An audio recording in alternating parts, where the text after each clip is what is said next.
जय हिंद दोस्तों, स्वागत है आपका हमारे YouTube चैनल में। आज की वीडियो में हम लेकर आए हैं आपके लिए यहाँ पर हिंदी साहित्य, हिंदी व्याकरण और संस्कृत के बहुत ही महत्वपूर्ण क्वेश्चन आंसर लेकर आए हैं। ये अपना मॉडल पेपर है, तो वीडियो को पूरा अवश्य देखना है। अगर आप चैनल पर पहली बार आए हैं तो चैनल को सब्सक्राइब कर लें, बेल आइकन दबाएं, ऑल पर क्लिक करें ताकि ऑल वीडियो की जानकारी आपके यहाँ तक सबसे पहले पहुंचे। ज्यादा से ज्यादा वीडियो को शेयर करना है और वीडियो को लाइक करना ना भूलें। ये मॉडल पेपर है अपना, बहुत ही इसमें महत्वपूर्ण क्वेश्चन है आपके व्याकरण, हिंदी, साहित्य और आपके संस्कृत की। तो दोस्तों मैं अमित शास्त्री आज आपसे चर्चा करने वाला हूं हिंदी के महत्वपूर्ण प्रश्नों पर जो आपकी परीक्षाओं में बार बार आते हैं।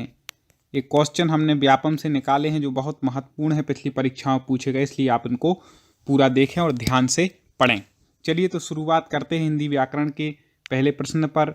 अत्यधिक के लिए सही संधि विच्छेद होगा, ये कई बार पूछा जाने वाला है, तो आपको सही संधि विच्छेद देखना है इसमें। तो आपको बता दें कि अति प्लस अधिक, इसका क्या हो जाएगा, सही संधि विच्छेद हो जाएगा। और अब इसमें संधि कौन सी होगी तो आपको वो बता दें, वह होगी यण संधि। कौन सी संधि होगी? यण संधि।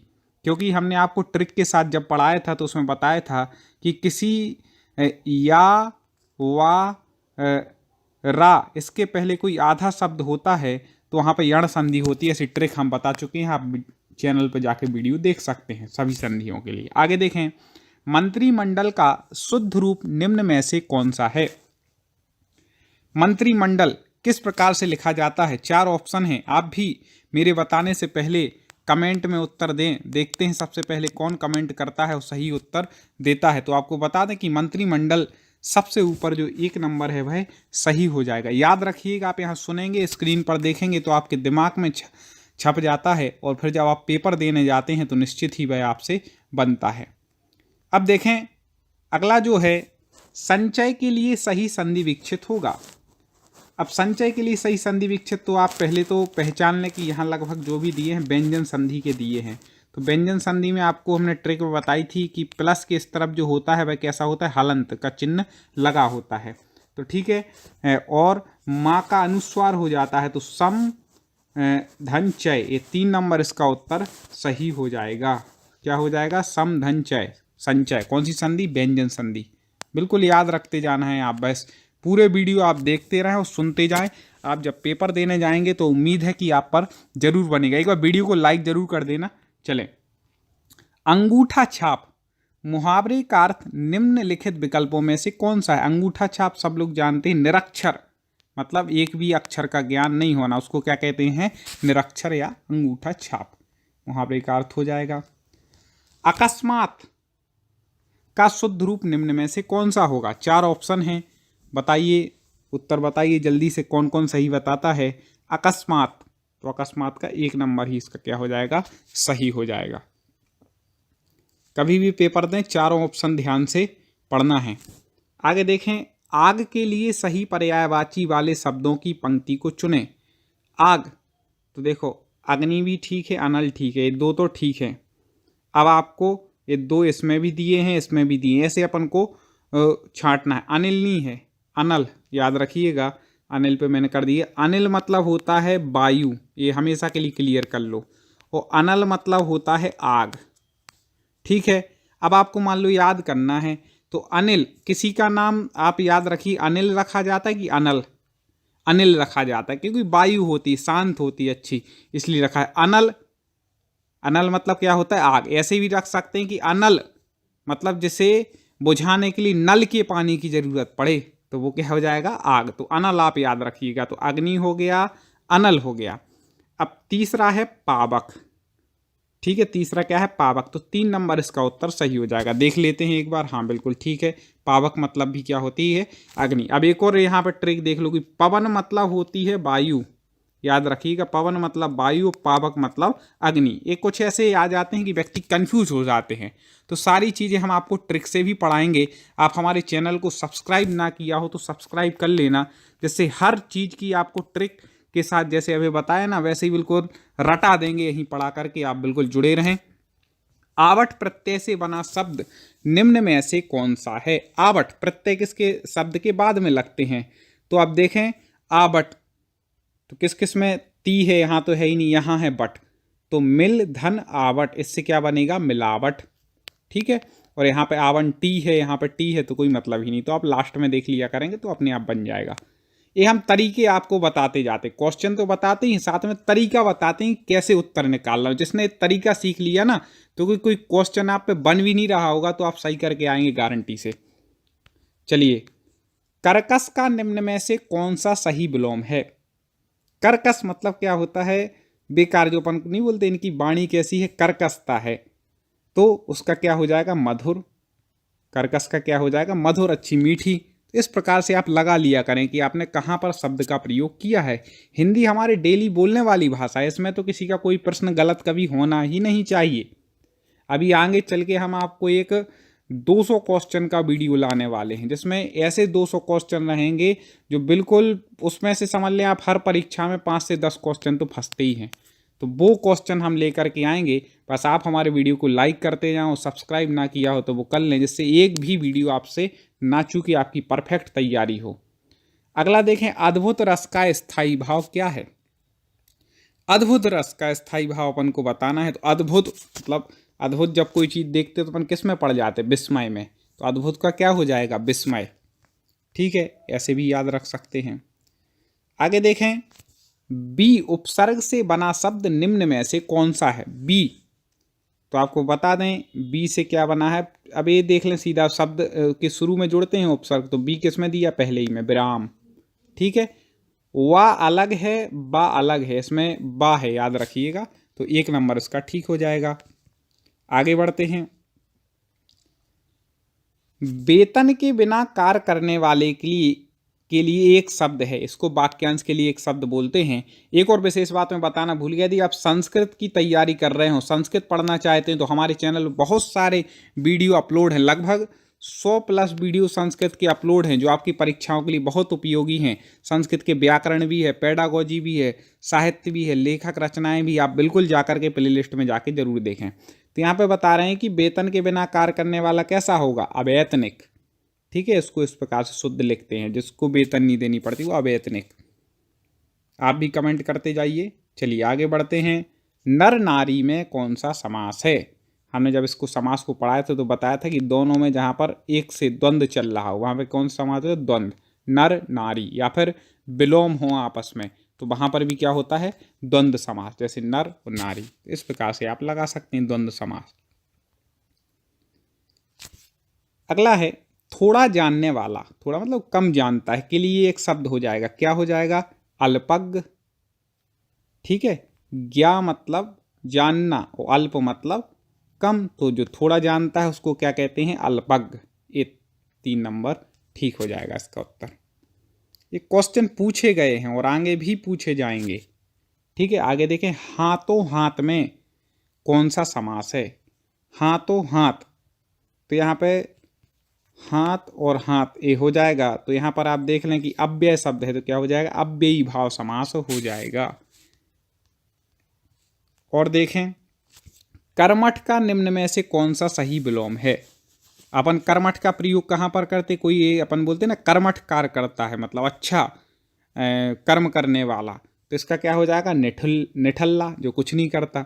इस प्रकार से कर्मठ का विलोम क्या हो जाएगा? निठल्ला।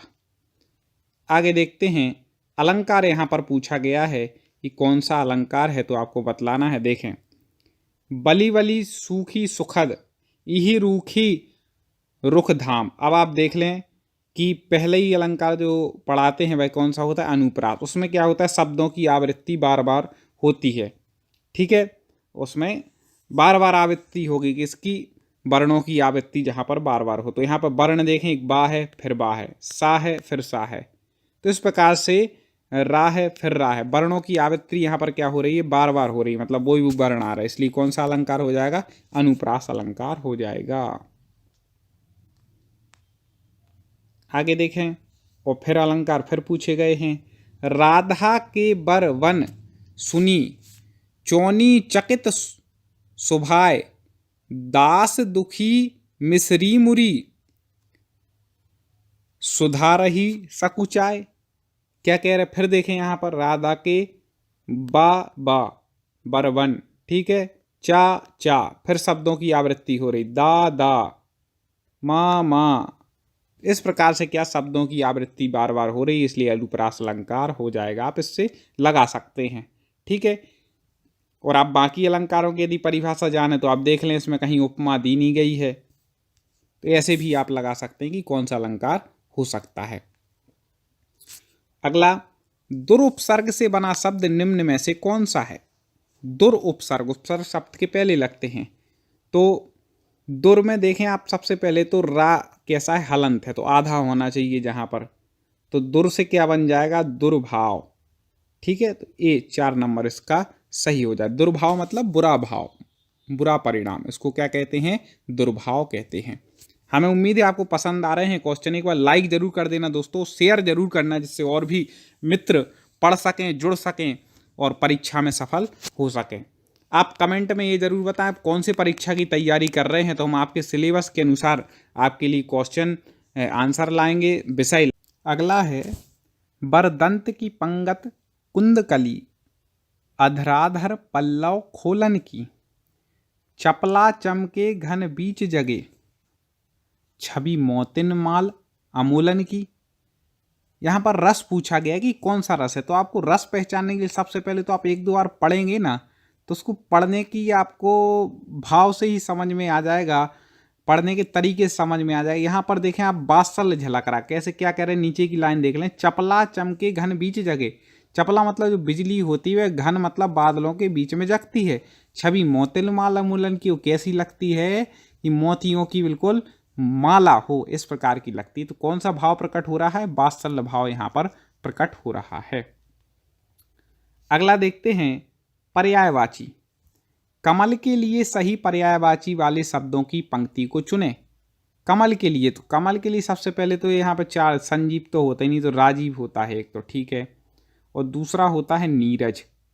तो अब किन 2 में से अपन को चुनना है, इन 2 में से, क्योंकि इनके शुरू की अपन ने 2 देख ली, राजीव और नीरज। नीरज क्यों होता है तो आपको बता दें, नीर जो होता है, नीर मतलब क्या होता है, पानी, याद रखिएगा ट्रिक।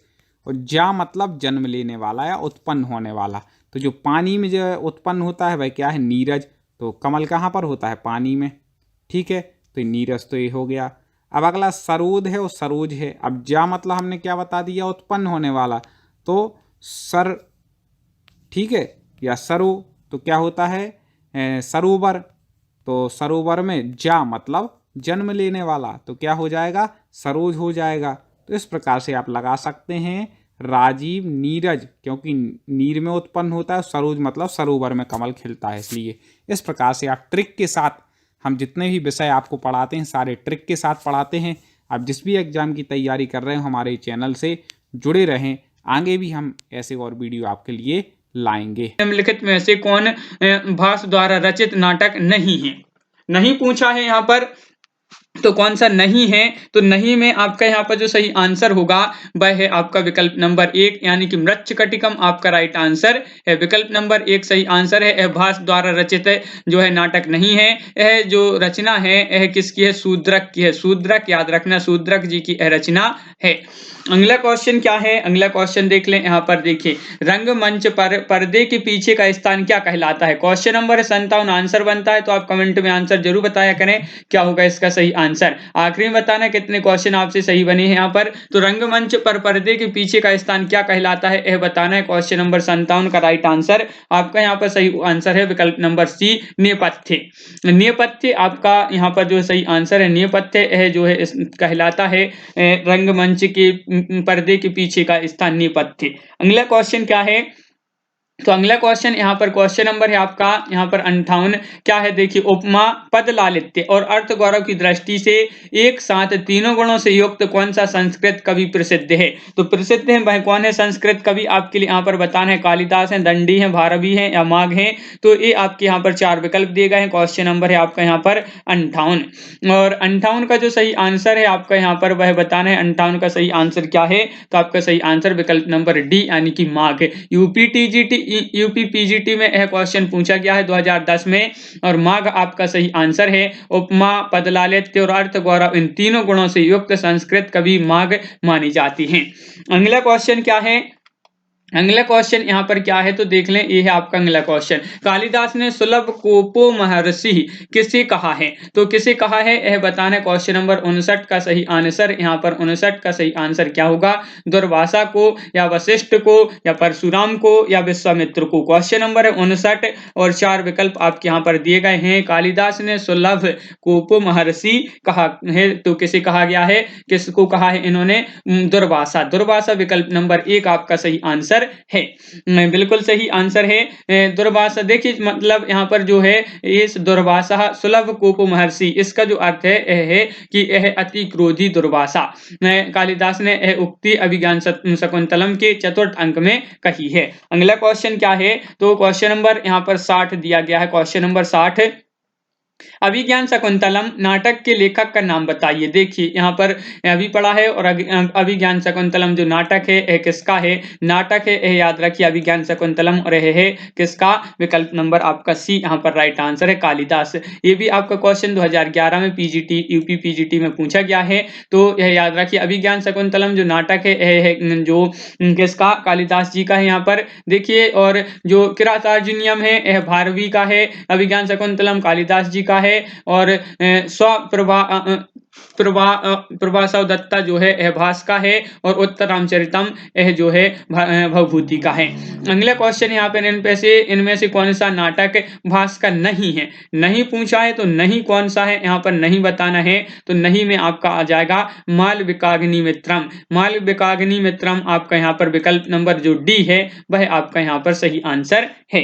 अगला क्वेश्चन क्या है तो क्वेश्चन नंबर आपका यहाँ पर 62 है। क्वेश्चन नंबर 62 देखिए, स्वप्न वासव दत्तम नाटक के लेखक यहाँ पर बताना है।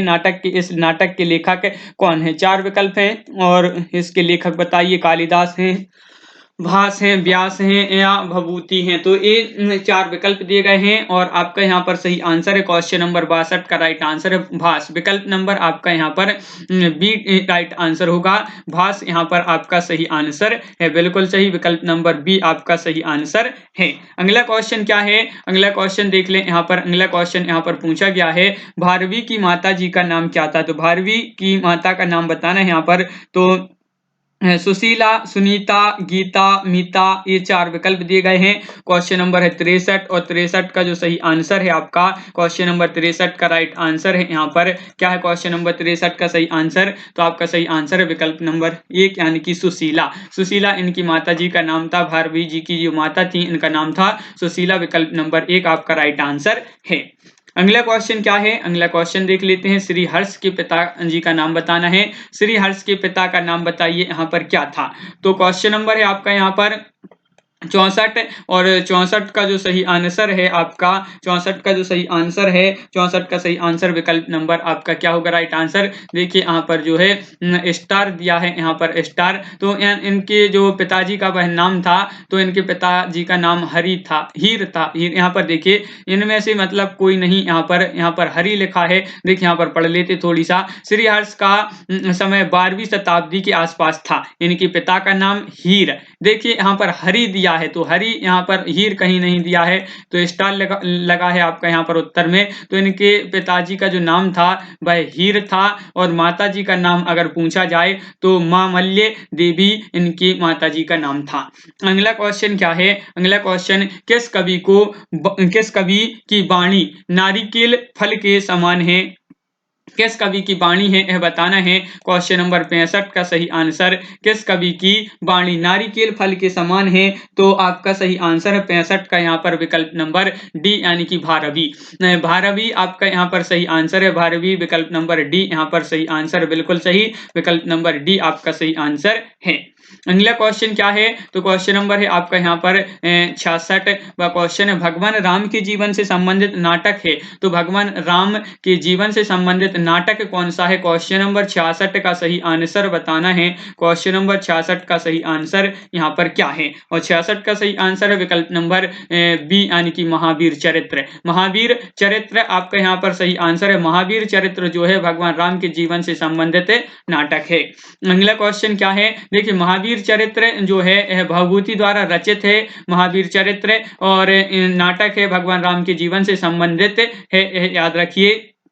और इनके द्वारा रचित 3 नाटक हैं, महावीर चरित, मालती माधव और उत्तर रामचरितम। यह किसके द्वारा रचित है? भवभूति जी के द्वारा रचित यह सर्वोत्कृष्ट नाटक हैं। और इनके नाटक उत्तर रामचरित में करुण रस की प्रधानता है। अब आपसे एक क्वेश्चन बनता है कि उत्तर रामचरित जो चरितम है इसमें कौन से रस की प्रधानता है? तो करुण रस की इसमें बहुत प्रधानता है।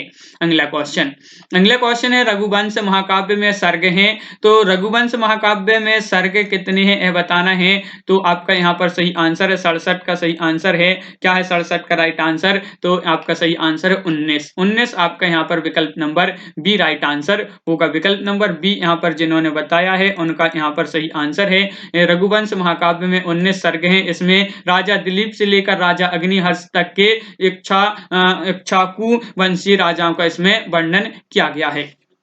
अगला क्वेश्चन है साहित्य, बताइए क्या होगा सही आंसर? साहित्य, तो यहाँ पर 4 विकल्प दिए हैं, शिवेतर रचते हैं, या सामान्य के लिए, या सबका हित चाहता है, या का कार्य बिंब का निर्माण करना। तो आपका यहाँ पर जो सही आंसर कूट भी दिए गए हैं। क्या है कूट? देखिए, और इसमें आपका जो सही आंसर है वह यहाँ पर होगा राइट आंसर विकल्प नंबर बी। विकल्प नंबर बी में आपका है 1 2 3, तो 1 2 3 ये जो है आपके सही आंसर है। अगला क्वेश्चन क्या है? अगला क्वेश्चन देख लेते हैं। यहाँ पर अगला क्वेश्चन है कि देखिए क्वेश्चन नंबर 69वां क्वेश्चन पूछा गया है, जिस शास्त्र में शब्दों के शुद्ध रूप और प्रयोग के नियमों का निरूपण होता है उसे कहते हैं, तो उसको क्या कहते हैं? तो जिस शास्त्र में शब्दों के शुद्ध रूप और प्रयोग के नियमों का निरूपण होता है उसे कहते हैं व्याकरण। विकल्प नंबर सी आपका यहाँ पर सही आंसर है, बिल्कुल सही। अगला क्वेश्चन है कि राजशेखर के नाटक का नाम है, राजशेखर के नाटक का नाम बताना है। क्वेश्चन नंबर 70 है, बहुत ही महत्वपूर्ण क्वेश्चन है। राजशेखर के नाटक का नाम, तो आपका सही आंसर है विकल्प नंबर 1 यानी कि बाल रामायण। बाल रामायण आपका विकल्प नंबर 1 यहाँ पर सही आंसर है। विकल्प नंबर 1 जिन्होंने बताया राइट आंसर है, बिल्कुल सही। अगला क्वेश्चन देख लेते हैं। अगला क्वेश्चन क्या है? अगला क्वेश्चन यहाँ पर पूछा गया है कि संस्कृत के निम्नलिखित ग्रंथों में से कौन सा ग्रंथ नाटक नहीं है? तो नाटक नहीं है तो कौन सा ग्रंथ नाटक नहीं है? संस्कृत के निम्नलिखित यानी कि जो 4 आपके विकल्प दिए गए हैं इनमें से बताना है। तो कौन सा ग्रंथ नाटक नहीं है? तो नहीं पूछा है तो रघुवंशम आपका यहाँ पर सही आंसर है। रघुवंशम आपका सही आंसर है। संस्कृत के ग्रंथों में रघुवंशम जो है नाटक नहीं है। यह कालिदास जी द्वारा रचित है, जो 19 सर्गों में इसको विभक्त किया गया है। तो 19 सर्गों में यह विभक्त है कालिदास का। एक और महाकाव्य कुमार संभवम जो 17 सर्गों में विभक्त है। कालिदास ने 2 गीति काव्य ऋतु संहारम और मेघदूतम तथा 3 नाटक कौन कौन से? माल विकाग्निमित्रम और विक्रमोवशियम और अभिज्ञान शाकुंतलम की जो है रचना की है। यह जो है 3 नाटक हैं किसके? कालिदास जी के, और 2 यहाँ पर गीति काव्य हैं, यह भी याद रखना है, ऋतु संहारम और मेघदूतम। अगला क्वेश्चन क्या है? मुद्रा राक्षस किसकी नाट्य कृति है? तो मुद्रा राक्षस नाट्य कृति है किसकी है? कालिदास की, भवभूति की, भारवी की, या विशाख दत्त की। तो क्वेश्चन नंबर 72 है और 72 का राइट आंसर यहाँ पर बताना है। तो आपका सही आंसर है किसकी? विशाख दत्त। विशाख दत्त विकल्प नंबर डी राइट आंसर है। कौन सी रचना कालिदास की नहीं है? नहीं पूछा है तो नहीं पूछा है, तो नहीं में आपका यहाँ पर जो आंसर होगा कौन सी नहीं है? क्वेश्चन नंबर 73 का सही आंसर बताना है और 73 का राइट आंसर है आपका क्या है? विकल्प नंबर सी यानी कि बुद्धचरित। बुद्धचरित जो है यह कालिदास की नहीं है। बुद्धचरित अश्व घोष की रचना है। अश्व घोष की रचना है, याद रखिए बुद्धचरित्र और अश्व घोष की रचना है जिसमें 28 सर्गों में विभक्त किया है। शांतरस प्रधान महाकाव्य है, जबकि ऋतु संहारम, कुमार संभवम, रघुवंशम कालिदास की रचनाएं हैं। अगला क्वेश्चन है कौन सा नाटक भास का नहीं है? देखिए भास का नाटक नहीं है तो कौन सा नहीं है? 4 विकल्प दिए गए हैं आपके यहाँ पर, तो आपका यहाँ पर सही आंसर है विकल्प नंबर यहाँ पर डी यानी कि मुद्रा राक्षस। मुद्रा राक्षस जो है यह किसका? भास का नाटक नहीं है। मुद्रा राक्षस भास का नाटक नहीं। मुद्रा राक्षस जो है यह है किसका? विशाख दत्त। विशाख दत्त द्वारा रचित है और भाषा द्वारा रचित कुल 13 नाटक हैं, जिसमें यहाँ पर यह जो है यह किसका है? मंत्र राक्षस विशाख दत्त का है। यह किसका नहीं है? भास का नहीं है, याद रखिए। अगला क्वेश्चन देख लेते हैं। अगला क्वेश्चन है कि कौन सी कृति भवभूति की नहीं है? देखिए नहीं पूछा है भवभूति की नहीं है, कौन सी कृति नहीं है? तो आपका 75 का जो सही आंसर है, 75 का राइट आंसर है कौन सा है? विकल्प नंबर आपका यहाँ पर डी राइट आंसर होगा, बिल्कुल सही। जो डी है वह आपका सही आंसर है। यह कृति भवभूति की नहीं है, कर्पूर मंजरी जो है भवभूति की नहीं है। कर्पूर मंजरी के रचयिता की बात करें तो राजशेखर हैं, राजशेखर हैं। और दुख सबको मांझता है किस कवि का कथन है? 281 का आंसर बताना है आपको कि दुख सबको मांझता है किस कवि का कथन है? अज्ञेय का, जयशंकर प्रसाद का, रामधारी सिंह दिनकर या फिर महादेवी वर्मा का। प्रश्न क्रमांक 281। तब आपका बिल्कुल सही आंसर क्या हो जाएगा? दुख सबको मांझता है, ये जो कथन है ये अज्ञेय का कथन। अज्ञेय यानी कि जो विकल्प नंबर आ है वो यहाँ पर सही हो जाए, अज्ञेय साहब का। ठीक है। अगला है हल्दी घाटी किसकी रचना है? हल्दी घाटी किसकी रचना कई बार पूछी गई। माखनलाल चतुर्वेदी, सुमित्रा कुमारी चौहान, श्याम नारायण पांडे या फिर सोहनलाल द्विवेदी। तो 282 का आंसर बताना, हल्दी घाटी की रचनाकार कौन है? तो आपने जो उत्तर बताया है कमेंट में वो बताया है श्याम नारायण पांडे, यानी कि जो विकल्प नंबर सा है वो यहां पर सही हो जाएगा, सी नंबर का। ठीक है। अगला है लोकायतन किस विधा की कृति है? प्रबंध काव्य, मुक्तक काव्य, नीति काव्य या फिर गीति काव्य। लोकायतन बताना है, सुमित्रा नंदन पंत जी की ये रचना है लोकायतन, और ये किस विधा से संबंधित है? तब आपका बिल्कुल सही आंसर होगा लोकायतन है दोस्तों प्रबंध काव्य, यानी कि जो विकल्प नंबर आ है वो इसका सही हो जाएगा। ठीक है। लोकायतन महापंत जी का महाकाव्य है। ठीक है। तो ये प्रबंध काव्य यहाँ पर सही हो जाएगा। अगला है मैं करूंगा सुखी मैंने जीवन की धज्जियां उड़ाई हैं, है ना, सॉरी, मैं मरूंगा सुखी मैंने जीवन की धज्जियां उड़ाई हैं। पंक्तियां किस कवि की हैं? केदारनाथ अग्रवाल, सर्वेश्वर दयाल सक्सेना, अज्ञेय या फिर दुष्यंत कुमार। किसकी हैं? 284 का उत्तर हमें बताना है, और 284 का आपका बिल्कुल सही आंसर क्या हो जाएगा? उत्तर होगा दोस्तों अज्ञेय। अज्ञेय यानी कि जो विकल्प नंबर आपका सी है वो सही हो जाएगा यहाँ पर। अगला है अज्ञेय द्वारा संपादित तार सप्तक श्रृंखला में कितने सप्तक प्रकाशित हुए? तार सप्तक श्रृंखला में कितने तार सप्तक प्रकाशित हुए? 5, 4, 3 या फिर 2। तो 285 का आंसर बताना है, और 285 का आपका बिल्कुल सही आंसर क्या हो जाएगा? अज्ञेय द्वारा जो तार सप्तक प्रकाशित हुए इस श्रृंखला में 4 तार सप्तक प्रकाशित हुए, और वा नंबर आपका बिल्कुल सही होगा। अगला है दोस्तों राहों के अन्वेषण की बात किसमें की गई है? तार सप्तक में, नई कविता में, नए पन्ने या फिर दूसरा तार सप्तक। आपको पता है कि अज्ञेय जी ने तार सप्तक के कवियों को राहों का अन्वेषी कहा, और ये राहों का अन्वेषण ये किसमें बात कही गई है? 286 का आंसर हमें यहाँ पर बताना है। तो एक कही गई है दोस्तों तार सप्तक में, यानी कि जो विकल्प नंबर आ है वो यहाँ पर सही होगा, आ नंबर का। अगला देख लेते हैं, हम दीवानों की क्या हस्ती आज यहाँ कल वहां चले। ये किसकी पंक्तियां हैं? रामेश्वर शुक्लांचल की, नरेंद्र शर्मा की, वालकर्ण शर्मा नवीन की या फिर भगवती चरण वर्मा की।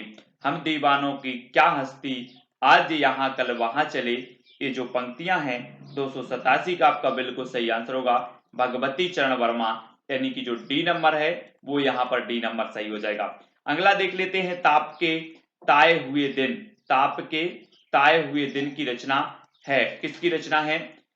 शमशेर बहादुर, नागार्जुन, त्रिलोचन या फिर रघुवीर सहाय की। ताप के ताए हुए दिन 288 का आंसर है यहाँ पर हमें बताना है। तो ये किसकी रचना मानी जाती है? और 288 का जो आपका बिल्कुल सही आंसर होगा वो होगा किसकी? त्रिलोचन की। त्रिलोचन की रचना मानी जाती है ताप के ताए हुए दिन। ठीक है। अगला है दोस्तों शकुंतला माथुर किस सप्तक में सम्मिलित थी? शकुंतला माथुर बताना है आपको।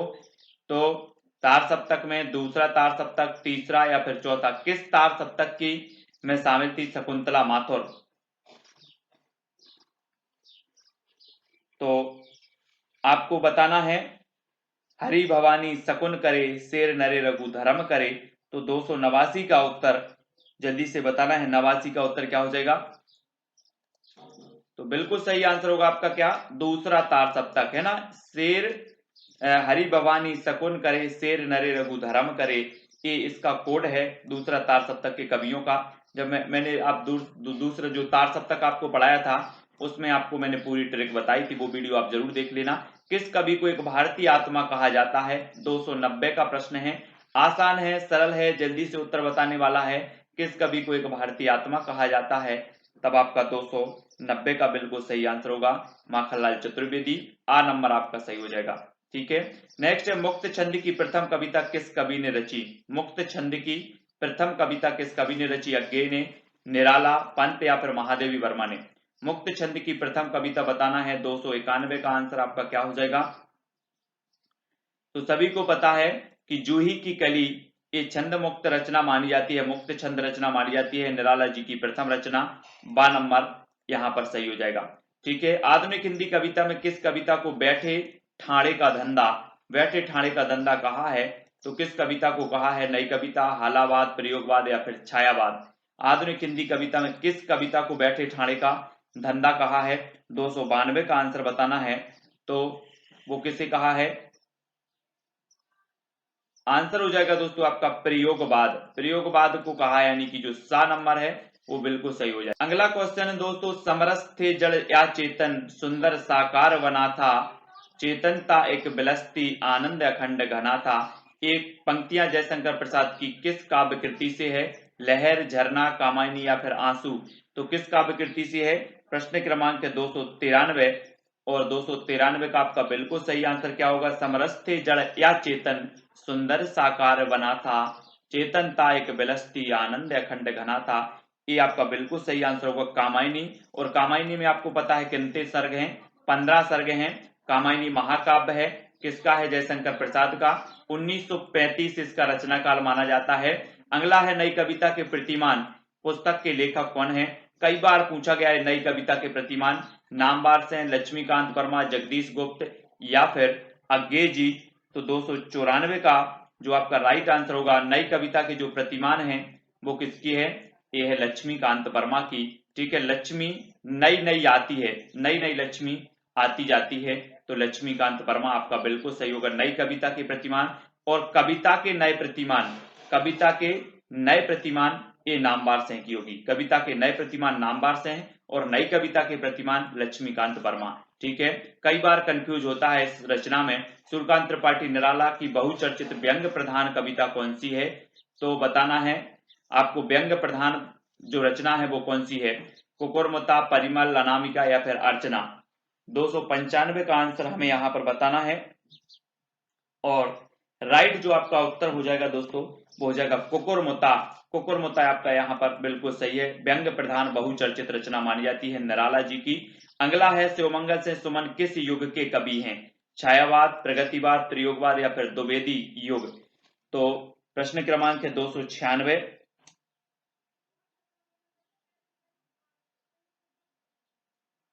और राइट आंसर हो जाएगा आपका प्रगतिवाद यानी कि जो बी नंबर है वो सही होगा यहाँ पर। नेक्स्ट है, हेमतांगड़ी किसकी रचना है? सुमित्रानंदन पंत की, माखनलाल चतुर्वेदी, रामनरेश त्रिपाठी, बालकर्ण शर्मा, नवीन? तो हेमतांगड़ी के रचनाकार कौन है? 297 का आंसर यहाँ पर हमें बताना है। तो आपका बिल्कुल सही आंसर होगा हेमतांगड़ी, है ना? ये रचना है किसकी? माखनलाल चतुर्वेदी। और 12 नंबर यहाँ पर करेक्ट आंसर होगा। हालावाद का प्रवर्तक किसे माना जाता है? रामेश्वर शुक्ल अंचल को, हरिवंश राय बच्चन को, नरेंद्र शर्मा या फिर हरिकृष्ण प्रेमी को? हालावाद का प्रवर्तक बताना है हमें। 298 का उत्तर क्या हो जाएगा यहाँ पर? तब आपका बिल्कुल सही आंसर होगा दोस्तों, हरिवंश राय बच्चन हालावाद के प्रवर्तक माने जाते हैं। ठीक है, कविता के क्षेत्र में आधुनिक मीरा किसे कहा जाता है? कीर्ति चौधरी, शकुंतला माथुर, महादेवी वर्मा या फिर स्नेहमयी चौधरी? तो 299 का आंसर बताना है और आपका बिल्कुल जो राइट आंसर होगा वो क्या होगा? महादेवी वर्मा को आधुनिक मीरा के नाम से जाना जाता है। नेक्स्ट प्रश्न आपको बताना है दोस्तों कि निम्नलिखित कहानियों में से हिंदी की पहली कहानी की चर्चा में किस कहानी की गणना नहीं की जाती? तो किसकी नहीं की जाती? इंदुमती, 11 वर्ष का समय, रानी केतकी की कहानी या कानों में कंगना? प्रश्न क्रमांक 300 का आंसर बताना है। तब आपका बिल्कुल सही आंसर होगा कानों में कंगना।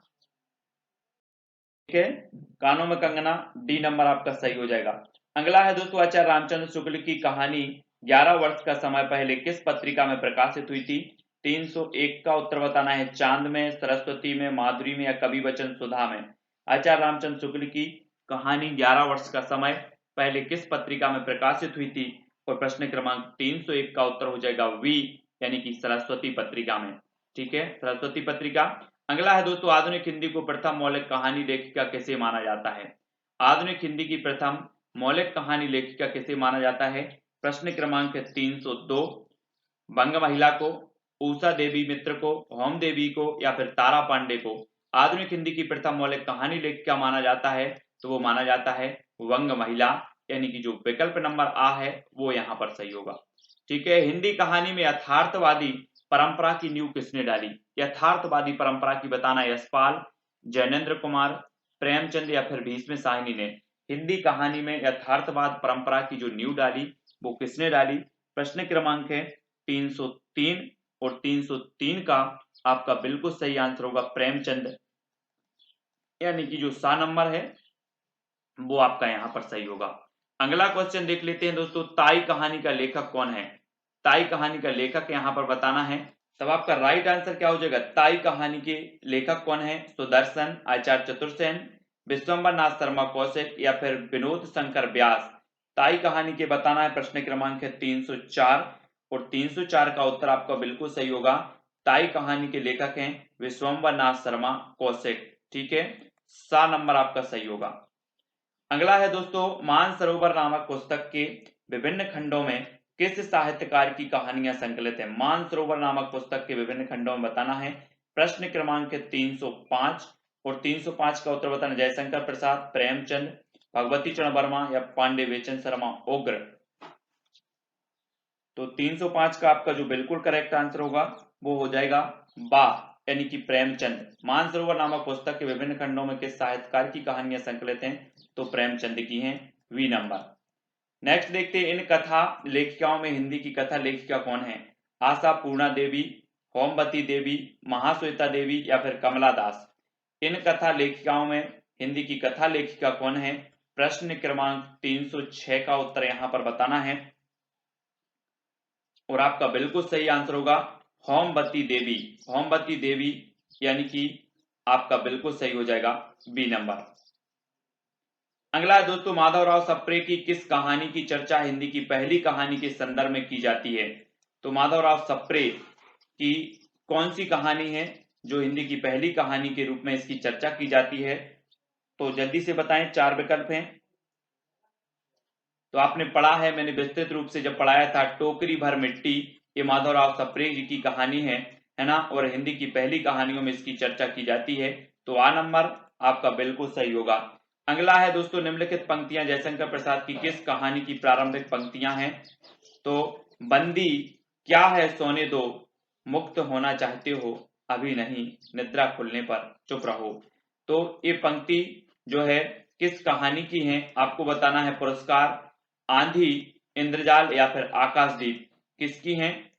तो आपका राइट आंसर बताना है 308 का उत्तर और आपका बिल्कुल सही आंसर होगा आकाशदीप। आकाशदीप, यानी कि जो जयशंकर प्रसाद की रचना है आकाशदीप, और इसकी ये पंक्ति है कि बंदी क्या है सोने दो, मुक्त होना चाहते हो अभी नहीं, निद्रा खुलने पर। ठीक है, ये है। इन कहानियों में प्रेमचंद की कहानी कौन सी है? पत्नी, सुखमय जीवन, ठाकुर का कुआं या फिर खेल। तो उत्तर आपका क्या हो जाएगा? प्रेमचंद की कहानी कौन सी है? तो राइट आंसर है आपका ठाकुर का कुआं, यानी कि जो सा नंबर है वो बिल्कुल यहाँ पर राइट होगा। अगला है दोस्तों, चंद्रधर शर्मा गुलेरी ने कितनी कहानियां लिखी? 3, 4, 10 या फिर 1। चंद्रधर शर्मा गुलेरी जो हैं, कहा जाता है कि ऐसा कौन सा कवि है जिसने मात्र 3 कहानियां लिखी और हिंदी साहित्य में प्रसिद्ध हो गया? वो कवि कौन सा है? वो कवि है चंद्रधर शर्मा गुलेरी। ठीक है, इन्होंने मात्र 3 कहानियां लिखी। ठीक है, ये याद रख लेना है, बुद्धू का कांटा, सुखमय जीवन और उसने कहा था, ये 3 इनकी कहानियां हैं और ये हिंदी साहित्य में प्रसिद्ध हो गए। गुलेरी साहब, हिंदी कहानी का प्रारंभिक रूप किसमें मिलता है? 84 वैष्णव की वार्ता में, सरस्वती में, बामा मनोरंजन में या फिर कथा कुसुम कलिका में। तो हिंदी कहानी का प्रारंभिक रूप किसमें मिलता है? प्रश्न क्रमांक 311 और 311 का आपका उत्तर हो जाएगा 84 वैष्णव की वार्ता, यानी कि जो आ नंबर है वो यहाँ पर राइट आंसर होगा। अगला है किस पत्रिका ने हिंदी कहानी के प्रचार प्रसार में महत्वपूर्ण भूमिका निभाई? तो किस पत्रिका ने निभाई? सरस्वती ने, चांद, माधुरी या फिर प्रभा ने? 312 का आंसर बताना है। तो आपको पता होगा कि सरस्वती पत्रिका के जो संस्थापक थे वो कौन थे? चिंतामणि घोष। ठीक है, चिंतामणि घोष थे। श्याम सुंदर इसके प्रथम संपादक थे। 1903 में सरस्वती पत्रिका के जो संपादक बने वो बने महावीर प्रसाद द्विवेदी और 1920 तक ये सरस्वती पत्रिका के संपादक बने रहे। ठीक है, तो हिंदी की जो प्रचार प्रसार में, हिंदी कहानी के प्रचार प्रसार में जो महत्वपूर्ण भूमिका निभाई वो सरस्वती पत्रिका ने निभाई। ठीक है, चंद्रधर शर्मा गुलेरी की किस कहानी को कहानी कला की दृष्टि से मील का पत्थर माना जाता है? उसने कहा था सुखमय जीवन, बुद्धू का कांटा या इनमें से कोई नहीं। आपको पता है दोस्तों, ये फ्लैशबैक शैली में लिखी गई रचना है, उसने कहा था। और ये आपको बताना है कि कहानी कला की दृष्टि से मील का पत्थर माना गया, तो किसे माना गया? प्रश्न क्रमांक 313 का आंसर बताना है और राइट आंसर जो आपका हो जाएगा वो हो जाएगा उसने कहा था आ नंबर। ठीक है, ये तीनों रचनाएं, ये तीनों कहानियां उसने कहा था, सुखमय जीवन और बुद्धू का कांटा, ये तीनों रचनाएं गुलेरी साहब की हैं। ठीक है, प्रेमचंद की कहानियों का संग्रह मानसरोवर कितने भागों में प्रकाशित है? 4, 2, 8 या फिर 3? मानसरोवर में प्रेमचंद जी की कहानियों का ये संग्रह माना जाता है, लेकिन आपको बताना है कि कितने भागों में प्रकाशित है। प्रश्न क्रमांक 314 और 314 का आपका बिल्कुल सही आंसर होगा 8 भागों में, यानी कि जो सा नंबर है वो सही हो जाएगा। ठीक है, अगला है जयशंकर प्रसाद की पहली कहानी कौन सी है? गुंडा, पुरस्कार, ममता या फिर ग्राम? 315 का आपको उत्तर बताना है। जयशंकर प्रसाद की जो प्रथम कहानी मानी जाती है वो कौन सी मानी जाती है? तो जल्दी से कमेंट में लिखें आ वा सादा और उत्तर हो जाएगा दा ग्राम। ठीक है, ग्राम आपका सही होगा। जयशंकर प्रसाद की पहली कहानी है ग्राम। नेक्स्ट, रानी केतकी की कहानी का लेखक कौन है? रानी केतकी की कहानी का लेखक बताना है किशोरीलाल गोस्वामी, इंसा अल्लाह खां, राधिका रमण प्रसाद सिंह और भारतेंदु हरिश्चंद्र।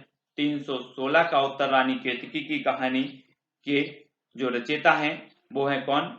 इंसा अल्लाह खां, यानी कि जो बी नंबर है वो यहाँ पर राइट होगा।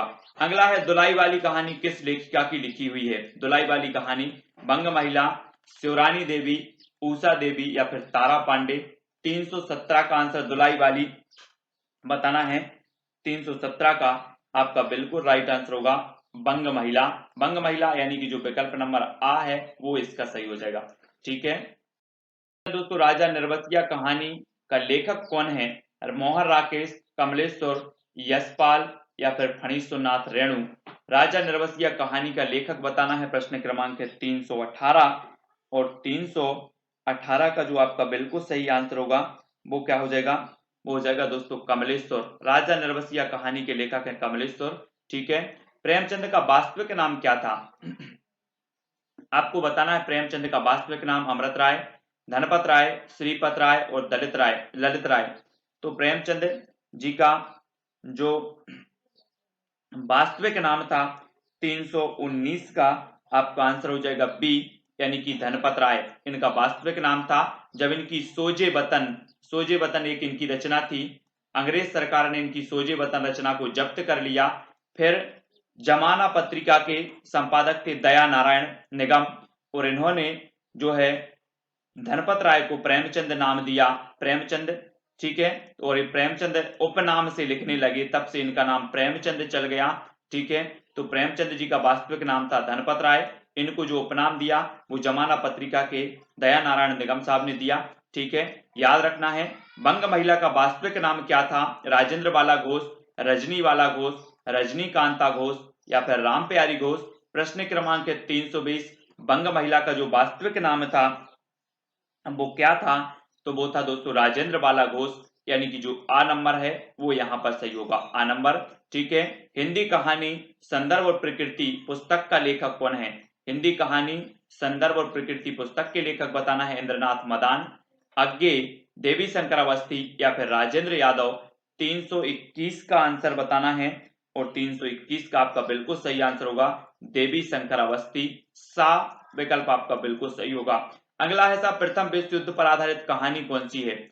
सिक्का बदल गया, मलबे का मालिक, मुगलों ने सल्तनत बख्श दी, या फिर उसने कहा था। 322 का उत्तर, प्रथम विश्व युद्ध पर आधारित कहानी कौन सी है?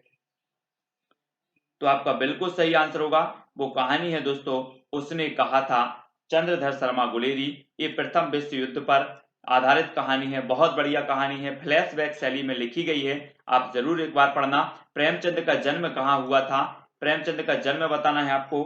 प्रश्न क्रमांक है 323 और 323 का आपका बिल्कुल सही आंसर होगा, कहाँ हुआ था? लम्ही। लम्ही यानी कि जो आ नंबर है वो सही हो जाएगा।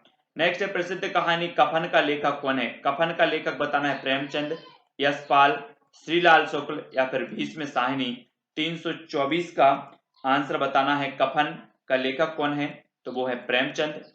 आ विकल्प आपका बिल्कुल सही हो जाएगा यहाँ पर। नेक्स्ट है, हिंदी कहानी की अंतरंग परिचय पुस्तक का लेखक कौन है? हिंदी कहानी एक अंतरंग परिचय, ये पुस्तक के लेखक बताना है। प्रश्न क्रमांक 325 का और 325 का आपका बिल्कुल सही आंसर क्या हो जाएगा? उपेंद्र नाथ अश्क। ठीक है, तो यहाँ कहानी का लेखक कौन है? जैनेन्द्र कुमार, अज्ञेय, इलाचंद्र जोशी, या फिर सुदर्शन।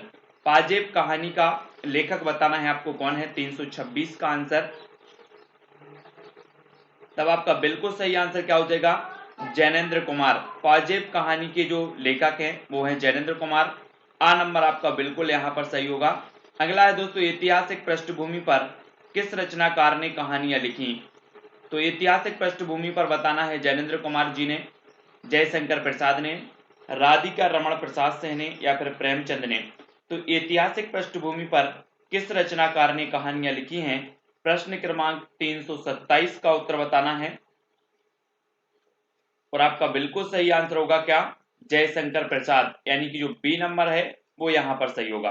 ठीक है, बनता है तो कमेंट में जरूर लिखें। सुकुल की बीबी तथा चतुरी चमार कहानी संग्रह किसके हैं? सुकुल की बीबी और चतुरी चमार कहानी संग्रह किसके हैं? निराला के, उपेंद्र नाथ अश्क के, नागार्जुन, या फिर भगवती चरण वर्मा के। सुकुल की बीबी तथा चतुरी चमार आपको बताना है ये कहानी संग्रह किसके हैं। प्रश्न क्रमांक 328, तो आपका बिल्कुल सही आंसर क्या होगा? निराला जी। आ नंबर बिल्कुल सही हो जाएगा। ठीक है, नेक्स्ट है, यारों के यार कहानी संग्रह किसका है? यारों के यार, यशपाल, राजेंद्र यादव, रविंद्र कालिया, या फिर कृष्णा सोबती।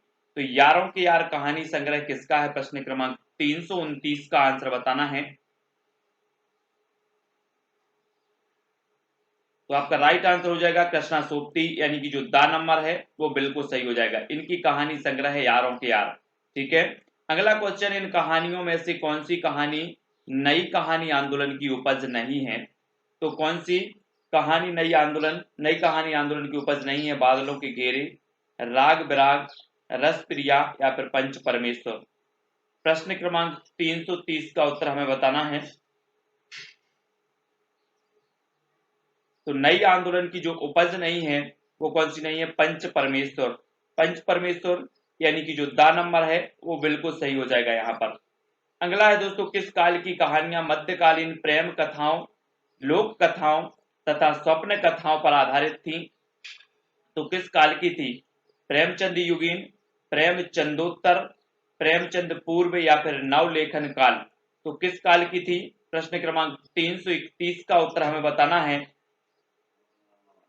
तब आपका बिल्कुल सही आंसर होगा दोस्तों प्रेमचंद्र पूर्व, यानी कि जो सा नंबर है वो सही हो जाएगा यहाँ पर। अगला है, राजा शिवप्रसाद सितारे हिंद कृत कहानियां बामा मनोरंजन में कब प्रकाशित हुई? बामा मनोरंजन में कब प्रकाशित हुई? प्रश्न क्रमांक 332 का आंसर बताना 1986, 1888, 1888, 1880 और 1850। 332 का आंसर बताना है, तो आपका राइट आंसर होगा 1886। आ नंबर आपका सही हो जाएगा। अगला क्वेश्चन है, मन की चंचलता कहानी किस लेखक की है? मन की चंचलता कहानी किस लेखक की है? जयशंकर प्रसाद की, माधव प्रसाद मिश्र की, वृंदावन लाल वर्मा, या फिर राधिका रमण प्रसाद सिंह की। मन की चंचलता कहानी के लेखक कौन है? प्रश्न क्रमांक 333 का उत्तर हो जाएगा दोस्तों माधव प्रसाद मिश्र। बा नंबर आपका बिल्कुल सही हो जाएगा यहाँ पर। अगला है काशी से प्रकाशित किस मासिक पत्रिका में जयशंकर प्रसाद की कहानियां नियमित रूप से प्रकाशित होती थी? तो कौन सी पत्रिका में प्रकाशित होती थी? चांद, माधुरी, हिंदी गल्पमाला या फिर कर्मवीर? काशी से प्रकाशित किस मासिक पत्रिका में बताना है आपको। प्रश्न क्रमांक 334। तब आपका बिल्कुल सही आंसर होगा हिंदी गल्पमाला।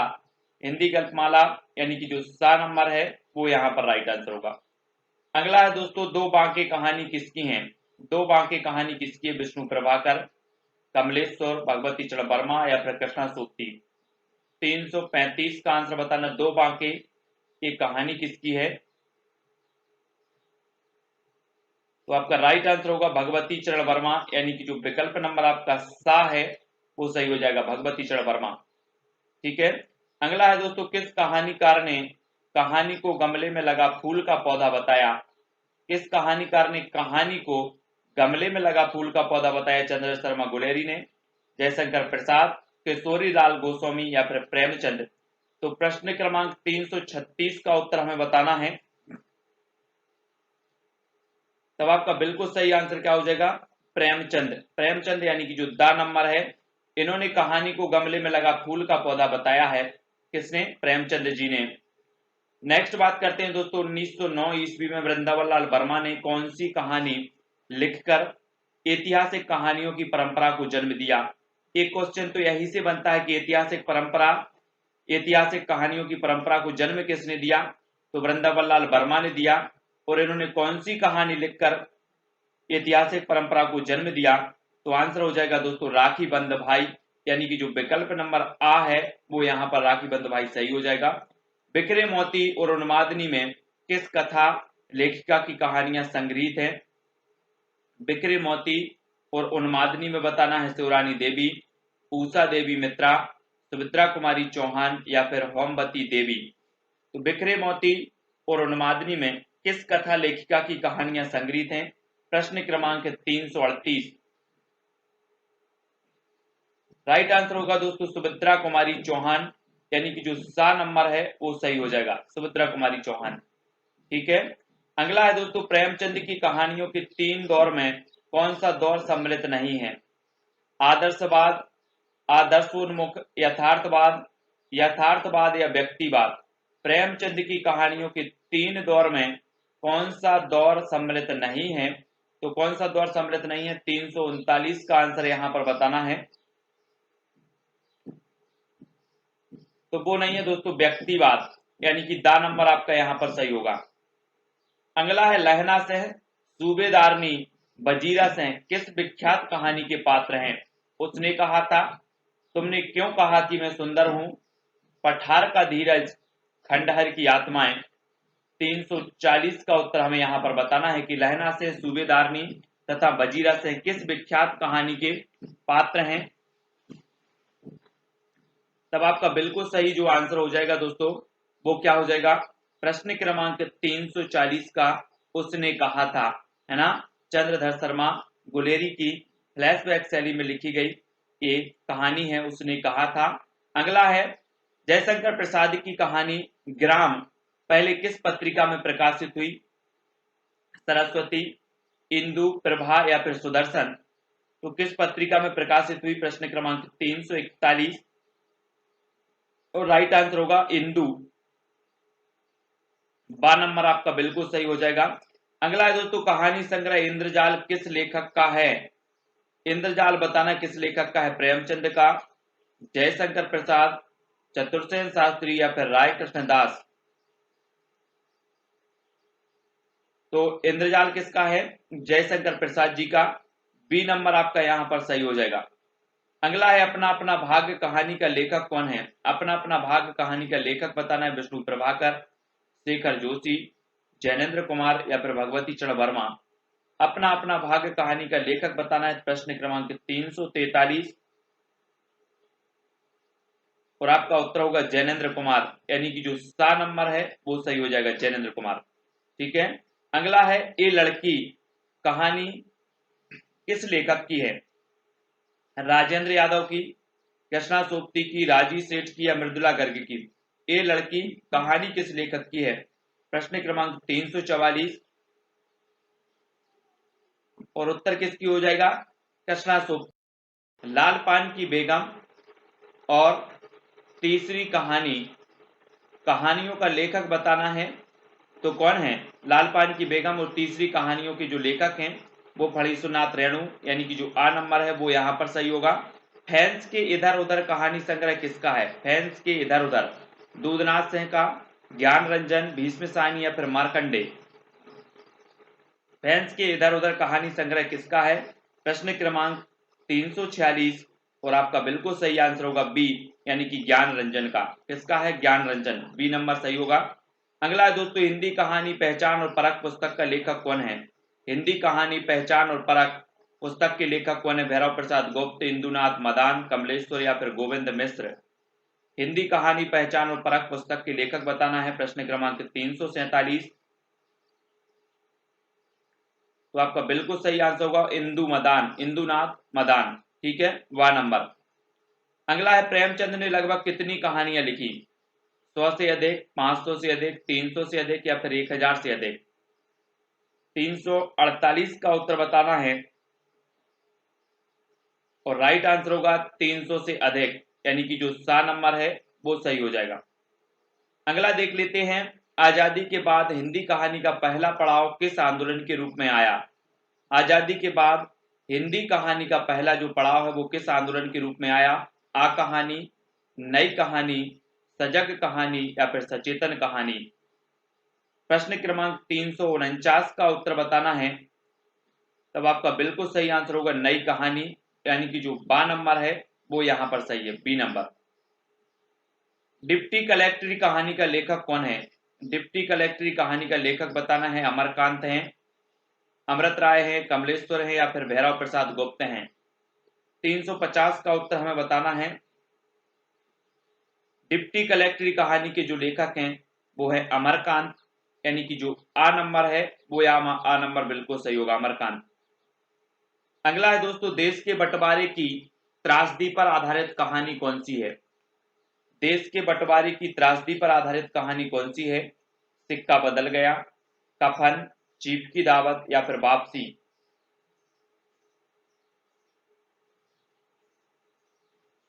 तो आपका बिल्कुल सही होगा सिक्का बदल गया, आ नंबर बिल्कुल सही हो जाएगा। ठीक है, अगला क्वेश्चन है, प्रगतिवादी विचारधारा का प्रतिनिधि कहानीकार कौन है? प्रगतिवादी विचारधारा का प्रतिनिधि कहानीकार बताना, भैरव प्रसाद गुप्त, यशपाल, मार्कंडे या फिर फणीसुनाथ रेणु? तो प्रगतिवादी विचारधारा का जो प्रतिनिधि कहानीकार है वो है यशपाल, यानी कि जो बी नंबर है वो बिल्कुल यहां पर राइट आंसर होगा। अगला देखो, कोठरी की बात कहानी किसकी है? कोठरी की बात, ईला चंद्र जोशी, अज्ञे, विष्णु प्रभाकर या फिर अमृत राय? 353 का आंसर बताना है। कोठरी की बात कैसी होनी चाहिए? अज्ञेय होनी चाहिए, है ना, बा नंबर, किसी को ज्ञात नहीं होनी चाहिए, अज्ञेय। अगला है, कहानी नई कहानी पुस्तक का लेखक कौन है? कहानी नई कहानी पुस्तक का लेखक बताना, नामवार से हैं, नंदलाल वाजपेयी, धनंजय या फिर अमृत राय? तो प्रश्न क्रमांक 354 और राइट आंसर होगा नामवार से हैं। ठीक है, आ नंबर, कहानी नई कहानी पुस्तक के लेखक है नामवार से हैं, आ नंबर आपका बिल्कुल सही होगा। गुल की बन्नो कहानी का लेखक कौन है? गुल की बन्नो कहानी का लेखक बताना है। प्रश्न क्रमांक 355 तब आपका बिल्कुल जो सही आंसर होगा वो कौन है? धर्मवीर भारती। गुल की बन्नो कहानी के लेखक हैं धर्मवीर भारती। नेक्स्ट है, आम आदमी को केंद्र बनाकर किस आंदोलन का संचालन सारिका के संपादक कमलेश्वर ने किया? सक्रिय कहानी का, आ कहानी का, समानांतर कहानी या फिर नई कहानी? आम आदमी को केंद्र बनाकर किस आंदोलन का संचालन सारिका के संपादक कमलेश्वर ने किया?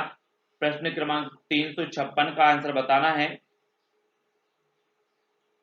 और राइट जो आंसर आपका होगा समानांतर कहानी, सा नंबर आपका बिल्कुल सही हो जाएगा। अगला है दोस्तों, वापसी कहानी किसके द्वारा लिखी गई? वापसी, मन्नू भंडारी, भीष्म साहनी, गिरिराज किशोर या उषा प्रियंवदा? तब सभी को पता है उषा प्रियंवदा, दा नंबर आपका बिल्कुल सही होगा। नई कहानी आंदोलन के दौर में उपेंद्रनाथ दास के द्वारा संपादित किस संकलन में 10 नए कथाकारों की चुनी हुई कहानियां संकलित हैं? तो आपको बताना है संकेत, कहानी, नई कहानी या फिर कथा। तो राइट आंसर होगा संकेत, यानी कि जो आ नंबर है वो यहाँ पर आ नंबर संकेत सही हो जाएगा। नेक्स्ट है, कहानीकार अमृत राय किस प्रसिद्ध कथाकार के सुपुत्र थे? अमृत राय किस प्रसिद्ध कथाकार के सुपुत्र थे? श्रीपत राय के, प्रेमचंद के, चंद्रधर शर्मा गुलेरी के या फिर जयशंकर प्रसाद के? तो बिल्कुल सही आंसर होगा प्रेमचंद के, बा नंबर। ठीक है, अगला है, परिंदे कहानी का लेखक कौन है? परिंदे, प्रश्न क्रमांक 360 का उत्तर बताना है। तब आपका बिल्कुल सही आंसर होगा निर्मल वर्मा। ठीक है, परिंदे कहानी के जो लेखक हैं वो कौन है? निर्मल वर्मा, सा नंबर आपका सही हो जाएगा। अगला है दोस्तों, आ कहानी आंदोलन में इनमें से कौन सा कहानीकार सम्मिलित नहीं था? तो कौन सा नहीं था? निर्मल वर्मा, दूधनाथ सिंह, रविंद्र कारिया या फिर रमेश बख्शी?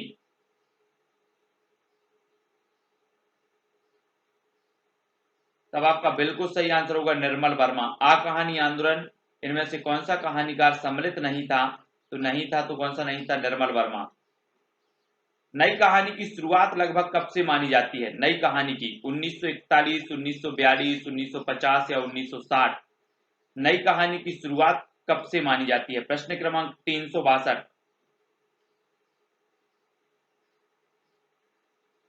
और उत्तर हो जाएगा 1950। ठीक है, 1950 से। अगला है, किस कहानीकार की कहानियां गहन मनोवैज्ञानिक पकड़ के लिए विख्यात हैं? तो गहन मनोवैज्ञानिक पकड़ के लिए विख्यात हैं, प्रश्न क्रमांक 363।